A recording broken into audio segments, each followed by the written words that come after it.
زمین اسے طاقت دے رہی تھی، لیکن جب پھل کا بڑھنا مکمل ہو گیا تو رب قدیر کے حکم سے سورج کو یہ کہا گیا کہ چل اب تو اپنی حرارت اور گرمی پہنچا۔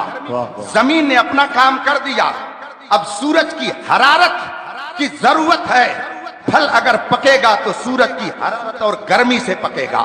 چنانچہ سورج اپنی شعاعیں، اپنی گرمی، اپنی حرارت اس پھل میں پہنچاتا ہے اور وہ پھل پکتا رہتا ہے۔ پھر اللہ کا حکم ہوتا ہے، اے ستاروں میں نے تمہیں پیدا کیا ہے بہت سارے مقاصد کے لیے، تم ستارے ہو، رات میں روشنی بکھیرتے ہو، آسمان کی زینت بنتے ہو، مگر میرا بندہ جس پھل کو کھانا چاہتا ہے اس میں ٹیسٹ کی ضرورت ہے۔ اے ستاروں اب تمہیں حکم ہے کہ چلو اب اس پھل کے اندر تم ذائقہ پیدا کرو۔ چنانچہ ستاروں کی تاثیر سے اس پھل کے اندر ذائقہ پیدا ہوتا ہے، اور جب ذائقہ اس کے اندر پیدا ہونے لگتا ہے رب قدیر کے حکم سے اب چاند کی ڈیوٹی لگتی ہے۔ اے چاند تیری چاندنی بڑی مشہور ہے، تیرے حسن کا ذکر بہت کیا جاتا ہے، تیرے حسن کی لوگ مثال دیتے ہیں، مگر میں نے اپنے بندوں کو بہت خوبصورت پیدا کیا ہے، میرے بندے حسن و جمال پسند کرتے ہیں۔ اے چاند اب تیرے چاندنی کا کام یہ ہے کہ چل اس پھل کے اندر تو حسن پیدا کر۔ چنانچہ خدا کے حکم سے اب چاند اپنی چاندنی کے ذریعہ اس پھل کے اندر حسن اور جمال پیدا کرتا ہے۔ دیکھا ہے آپ نے، زمین لگی ہوئی ہے اس پھل کو بڑھانے میں، سورج لگا ہوا ہے اس پھل کو پکانے میں، ستارے لگے ہوئے ہیں اس کے اندر ذائقہ ڈالنے میں، چاند لگا ہوا ہے اس کے اندر حسن و جمال پیدا کرنے میں۔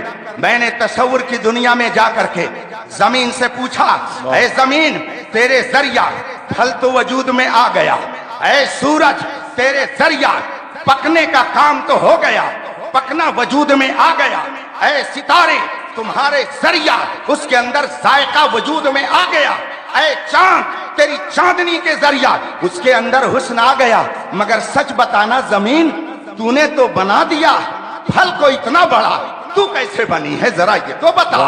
اے سورج تیرا وجود حرارت پہنچا رہا ہے، مگر یہ تو بتا تو کیسے وجود میں آیا۔ اے چاند ذرا تو بتا، تو نے اس پھل کے اندر حسن و جمال تو بھر دیا، مگر یہ بتا تیرا وجود کیسے ہوا۔ اے ستارے تم بتاؤ، تم نے اس پھل میں ٹیسٹ تو پیدا کر دیا، مگر تو کیسے پیدا ہوا۔ زمین کہے گی وہ جو نہ تھے تو کچھ نہ، سورج کہے گا وہ جو نہ تھے تو کچھ نہ تھا، چاند کہے گا وہ جو نہ تھے تو کچھ نہ تھا، ستارے کہیں گے وہ جو نہ تھے تو کچھ نہ تھا، وہ جو نہ ہو تو کچھ نہ ہو، جان ہے وہ جہان کی، جان ہے تو جہان ہے۔ واہ واہ واہ، نعرہ تکبیر، نعرہ رسالت، نعرہ رسالت، فیضان سرکار مسولی شریف، بتائیے حضور تاج الشریعہ، واہ واہ سبحان اللہ، نبی مختار کل ہیں، جس کو جو چاہے، واہ جس کو جو چاہے عطا کر دیں۔ نبی کے صدقے میں چاند کو چاندنی ملی، نبی کے صدقے میں زمین کو وجود ملا، نبی کے صدقے میں ستاروں کو چمک ملی، نبی کے صدقے میں سورج کو وجود ملا۔ گویا یہ پوری کائنات اے انسان تیرے لیے ہے، یہ پوری زمین تیرے لیے دسترخوان ہے، یہ آسمان کے ستارے یہ تمہارے لیے دسترخوان کا کام کر رہے ہیں۔ تبھی تو بریلی کے تاجدار کہتے ہیں آسماں خان، زمین خان، واہ، خان کے معنی دسترخوان ہوتے، کچھ اور نہ سمجھیے گا۔ زمین کا ہم نے اگر خان کہہ دیا زمین کو تو اس کا مطلب یہ ہے کہ زمین دسترخوان ہے۔ اعلیٰ حضرت فرماتے ہیں آسماں خان، زمین خان، زمانہ مہمان، اس میں مومن بھی رسول پاک کے مہمان، کافر بھی رسول پاک کے مہمان ہے، اس لیے کہ پھل مومن بھی کھاتا ہے، پھل کافر بھی کھاتا ہے، پھل مرتد بھی کھاتا ہے، پھل رسول پاک کا دشمن بھی کھاتا ہے۔ یہ میرے مصطفیٰ کی عنایت ہے، میرے مصطفیٰ کا صدقہ ہے، آتا ہے فقیروں پہ، انہیں پیار کچھ ایسا خود بھیک دیں اور خود کہیں مغتے کا بھلا ہو۔ آسماں خان، زمین خان، زمانہ مہمان، صاحب خانہ لقب کس کا ہے؟ تیرا تیرا۔ دنیا نبی کی کھا رہی ہے، بس فرق یہ ہے کوئی نبی کی کھاتا ہے تو نبی کی گنگناتا ہے، اور کوئی نبی کی کھاتا ہے تو گراتا ہے۔ ہم نبی کی کھاتے ہیں تو نبی کی گنگناتے ہیں۔ سرکار مفتی اعظم ہند فرماتے ہیں کھاتے ہیں تیرے در کا، اللہ، پیتے ہیں تیرے در کا، پانی ہے تیرا پانی، دانا ہے تیرا دانا۔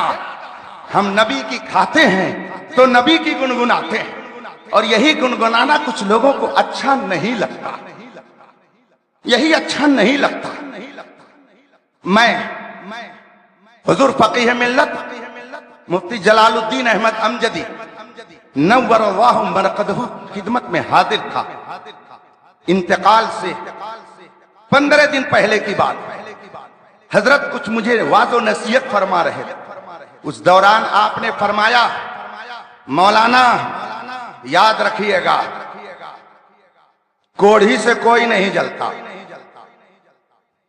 کوڑھی سے کوئی نہیں جلتا، حسن والے سے ہی لوگ جلتے، واہ واہ، اور جس کے اندر جتنا زیادہ حسن ہوگا اس کے جلنے والے اتنا ہی زیادہ ہوں گے۔ اور پھر حضور فقیہ ملت نے آگے فرمایا مولانا آپ دیکھیے اس کائنات میں اللہ نے سب سے زیادہ حسن میرے نبی کو عطا کیا ہے۔ حسن یوسف پہ کٹی مصر میں انگشت دانا، سر کٹاتے ہیں تیرے نام پہ مردان عرب۔ یہ اہل ایمان کے حصے میں ہے کہ یہ ایک جان کیا ہے، اگر ہو کروڑوں تیرے نام پہ سب کو وارا کروں میں۔ یہ اہل ایمان کا حصہ ہے کہ اگر قلب کے 2 ٹکڑے کیے جائیں تو وہ بریلی سے پکار کر کے کہتا ہے وہ ایک پل پہ اللہ، ایک پر محمد، اگر قلب اپنا دوبارہ کروں میں۔ تو حضور فقیہ ملت فرماتے ہیں یاد رکھیے کہ اس پوری کائنات میں سب سے زیادہ حسن اللہ نے ہمارے رسول کو عطا کیا۔ ان سے زیادہ حسین و جمیل دنیا میں ماشاءاللہ کوئی نہیں آیا۔ یہ میں نہیں کہتا، جنہوں نے دیکھا انہوں نے کہا۔ حضرت حسان ابن ثابت نے کہا، وہ عرض کرتے ہیں یا رسول اللہ وَأَحْسَنَ مِنْكَ لَمْ تَرَ قَطُّ عَيْنِي وَأَجْمَلَ مِنْكَ لَمْ تَلِدِ النِّسَاءُ خُلِقْتَ مُبَرَّئًا مِنْ كُلِّ عَيْبٍ كَأَنَّكَ قَدْ خُلِقْتَ كَمَا تَشَاءُ۔ یا رسول اللہ آپ سے زیادہ حسین و جمیل میری آنکھوں نے کسی کو دیکھا ہی نہیں، بھلا دیکھ کیسے سکتی ہے میری آنکھیں جبکہ آپ سے زیادہ حسین و جمیل اس کائنات میں کسی ماں نے کسی بیٹے کو پیدا ہی نہیں کیا ہے۔ پوری کائنات میں سب سے زیادہ حسین و جمیل اللہ نے رسول پاک کو بنایا۔ اب آگے فقیہ ملت فرماتے ہیں چونکہ میرے رسول پاک کے اندر سب سے زیادہ حسن ہے اس لیے ان سے جلنے والے بھی سب سے۔ بات میری سمجھ رہے ہیں نا؟ اب آگے فرماتے ہیں جتنے رسول پاک کے کلمے کا انکار کرتے ہیں وہ سب جلتے ہیں۔ اگر جلتے نا تو نبی کا کلمہ پڑھ لیتے، اور جو کلمہ پڑھتے ہیں ان میں سے بھی کوئی رسول پاک کے علم غیب پر نکتہ چینی کرتا، کوئی رسول پاک کے حاضر و ناظر پر تبصرہ کرتا، کوئی رسول پاک صلی اللہ علیہ وسلم کی ذات کو تنقید کا نشانہ بناتا، کوئی کسی جہت سے کلمہ پڑھنے کے باوجود تنقید کا نشانہ بناتا ہے۔ اس کا مطلب ہے کہ یہ جتنے تنقید کرنے والے کلمہ پڑھتے ہیں ان میں سے ایک بھی رسول پاک سے دل سے محبت نہیں کرتا، یہ سب جلتے ہیں۔ پھر حضور فقیہ ملت آگے فرماتے ہیں کہ یہ ہم سنیوں پر اللہ کا احسان ہے، ہم اہل سنت پر رب کا احسان ہے کہ ہم اگر اپنے نبی کا کلمہ پڑھتے ہیں تو نبی سے جلتے نہیں ہیں، اس لیے کہ ہم اگر نبی کا کلمہ پڑھتے ہیں تو نبی کو اپنی طرح نہیں کہتے بلکہ ہم یہ کہتے ہیں اللہ کی سرتابہ قدم شان ہے، یہ انسان ہی انسان، وہ انسان ہے یہ۔ ایمان قرآن تو ایمان بتاتا ہے انہیں، ایمان یہ کہتا ہے میری جان ہے یہ۔ اور پھر ایک اور آخری بات، ہم لوگ ایک روز یہ دنیا چھوڑ کر کے جائیں گے. جانا ان کو بھی ہے جو نبی کا کھا کر کے غراتے ہیں. سب جائیں گے, کوئی یہاں رہنے کے لیے نہیں آیا. لیکن جب مومن قبر میں جائے گا, ایمان کی حالت میں کوئی دنیا سے جائے گا, اور جب اس سے تیسرا سوال ہوگا تو وہ تیسرا سوال سننے کے بعد کیا کہے گا؟ اگر ایمان والا تو کہے گا یہ تو ہمارے آقا محمد رسول اللہ ہے. اب سوال یہ پیدا ہوتا ہے کہ صحابہ نے تو رسول پاک کو دیکھا, رسول پاک کو اپنی ظاہری نگاہوں سے دیکھا, وہ قبر میں گئے تو ان سے اگر سوال ہوا اور رسول پاک کا جلوہ ان کے سامنے آ گیا تو انہوں نے دیکھتے ہی پہچان لیا اور کہہ دیا کہ یہ تو ہمارے آقا محمد رسول اللہ صلی اللہ علیہ وسلم ہے. لیکن بتائیے 1400 سال کے بعد آج آپ یہاں موجود ہیں, اور جب قبر میں جائیں گے اگر ایمان کے ساتھ گئے تو بتائیے آپ بھی اس تیسرے سوال کا وہی جواب دیں گے کہ نہیں دیں گے کہ یہ ہمارے حضور ہیں؟ تو آپ کیسے پہچانیں گے کہ یہ ہمارے حضور ہیں؟ آپ نے تو دیکھا ہی نہیں. صحابہ نے رسول پاک کو دیکھا اور جب وہ قبر میں گئے تو انہوں نے جلوے دیکھ کر کے فوراً پہچان لیا کہ یہ ہمارے آقا ہیں جن کا ہم نے کلمہ پڑھا ہے. لیکن آپ تو 1400 سال کے بعد ہیں, آپ کیسے پہچانیں گے کہ یہ ہمارے آقا ہیں, ہمارے مولا ہیں, یہ ہمارے پیغمبر ہیں؟ آپ نے کیسے پہچانا؟ آپ نے کیسے جواب دیا؟ علماء فرماتے ہیں, سنیے یہی بات عرض کر کے میں اپنی گفتگو کو ختم کرنے کی کوشش کروں گا 2-4 منٹ اور. علماء فرماتے ہیں کہ جب مومن قبر میں جائے گا تو اگرچہ اس نے رسول پاک کو نہ دیکھا ہو, اگرچہ رسول پاک کا دیدار نہ کیا ہو, لیکن اگر ایمان کے ساتھ گیا تو اس کا ایمان تعارف کرائے گا کہ یہ تمہارے پیغمبر ہیں, اس کا ایمان بتائے گا کہ یہ تمہارے نبی ہیں, اس کا ایمان بتائے گا کہ یہ تمہارے آقا ہیں. اسی لیے تو میرے رضا نے کہا ہے انہیں جانا انہیں مانا نہ رکھا غیر سے کام, للہ الحمد میں دنیا سے مسلمان گیا. واہ واہ واہ واہ واہ. ایمان تعارف کرائے گا رسول پاک کا, ایمان تعارف کرائے گا. تو یاد رکھیے اگر قبر میں ایمان تعارف کرائے گا تو یہ بھی سمجھیے کہ دنیا میں بھی کوئی ایمان کا تعارف کرانے والا ہے, اس دنیا میں بھی کوئی ایمان کا تعارف کرانے والا ہے. آج ہم یہ جو عرس کر رہے ہیں ہم میں سے کسی کے خاندان کے نہیں, وہ تو خاندان کے حضرت کے ہیں, خاندان کے اعلیٰ حضرت کے ہیں, مگر ہم سب عرس مقدس میں آئے ہیں اس لیے کہ انہوں نے ایمان کا صحیح تعارف کرایا ہے, ایمان کا صحیح مطلب بتایا ہے. اور اس زمانے میں ایمان کا صحیح تعارف کرانے والی سب سے بڑی ذات کا نام امام احمد رضا ہے, اعلیٰ حضرت ہے, جس کے بارے میں پوری دنیا کہہ رہی ہے ڈال دی قلب میں عظمت مصطفیٰ. حق حق حق ماشاء اللہ. الحمدللہ الحمدللہ.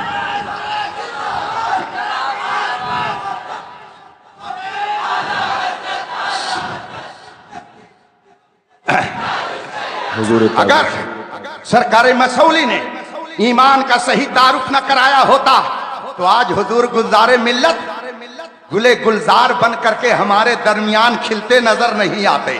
نہ جانے کتنی خانقاہیں ہیں, نہ جانے کتنی درسگاہیں ہیں, مگر ان کا رشتہ نبی سے ٹوٹ گیا.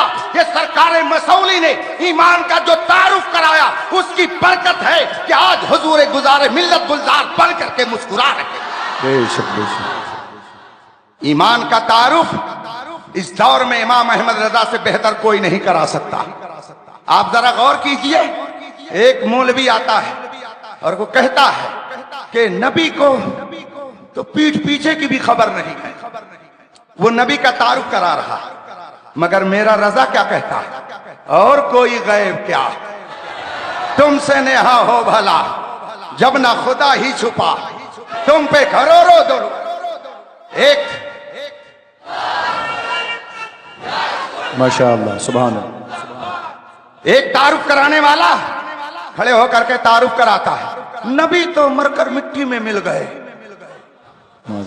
میں مدینہ منورہ حاضر تھا, مدینہ منورہ کی پرنور فضاؤں میں اپنے دیدے و دل کو منور کر رہا تھا.